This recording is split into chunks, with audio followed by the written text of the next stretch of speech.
In this video, I'm going to show you how to register your Boult audio for warranty. If you find this video helpful, please consider to like this video and subscribe to my channel. In saying that, let's just jump straight into the video. Okay, so what we need to do is head on over to Boult Audio official website in your region. So depending where you are, it's going to be different to user to user. So I'm just using this one, goboult.co.in, for this demonstration. So they're going to be varied a little bit different on these different websites and what regions you are.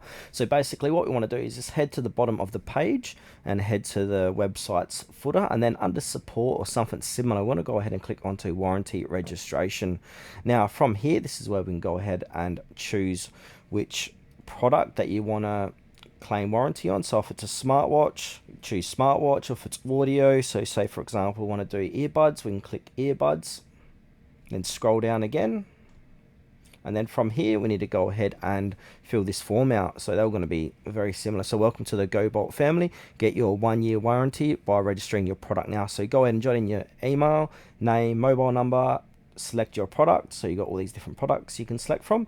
Also purchase from, so choose that, and then date of purchase, and then also click onto I'm not a robot. And then from there, we want to go ahead and click onto submit.